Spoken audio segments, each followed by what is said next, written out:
نے فرمایا کہ جیسے تمہارے ماں باپ نے بچپن میں تمہاری پرورش کی، تمہاری تربیت کی، تکلیفیں اٹھائی، ویسے ہی تم بھی ان کے بڑھاپے کی عمر میں ان کی لاٹھی بن جاؤ، ان کا سہارا بن جاؤ۔ کما ربیانی صغیرا، جیسے تمہیں بچپن میں پالا، اپنے منہ کا نوالا جو ہے تمہارے منہ میں ڈال دیا۔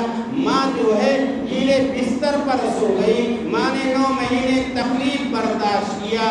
پیدائش کے وقت جو تکلیف ہوتی ہے وہ تکلیف الگ ہے، اور 9 مہینے جو کھانا پینا، جو احتیاط کرنا، جو بچنا ہے، یہ نہیں کھانا، یہ نہیں کھانا، بچے کو نقصان پہنچے گا۔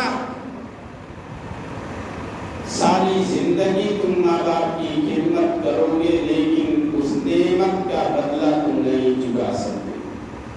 تو شفقت علی الوالدین، ماں باپ پر شفقت کرو، آسان بنو، ماں باپ پر مہربانی کرو، ان کا سہارا بنو، ان کی باتوں کو سنو، ان کی باتوں کو مانو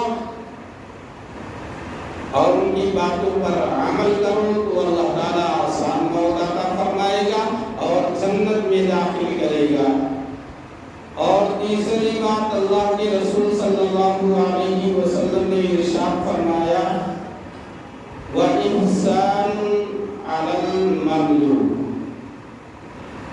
مملوک، غلام، نوکر، خادم، ماتحت، تمہارے محتاجی میں جو کام کرتے ہیں ان سے ان کی طاقت سے زیادہ کام مت لو اور ان پر احسان کرو۔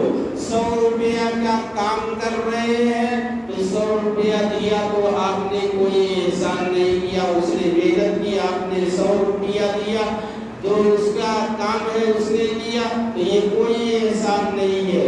احسان تو یہ ہے کہ آپ اس نے 100 روپے کا کام کیا ہے تو آپ نے اسے 110 روپیہ دے دیا، 105 دے دیا، 115 دے دیا، 120 دے دیا۔ وہ کمزور ہے، غریب ہے، مسکین ہے، اس کے اور کاموں میں اس کی مدد کر دی، اس کی بیٹی کی شادی کروا دی، اس کا گھر نہیں بنا ہے، اس کا گھر بنوا دیا، ایک کمرہ بنوا دیا۔ آج مسلمان یہ سب جانتا ہی نہیں، صرف اپنی شادی میں، اپنے بیٹوں کی شادی میں، اپنی بیٹیوں کی شادی میں صرف خرچہ کرنا جانتا ہے، لیکن غریب بیچارہ جو 10,000 ماہانہ کماتا ہے، اس مہنگائی کے دور میں اسے کیا کیا کرنا پڑتا ہے۔ اب وہ بیچارہ مجبور ہے، اپنی زمین گروی رکھ رہا ہے، تو لوگ اس کی مجبوری کا فائدہ اٹھاتے ہیں۔ یہ تو مجبوری کا فائدہ اٹھانا ہوا۔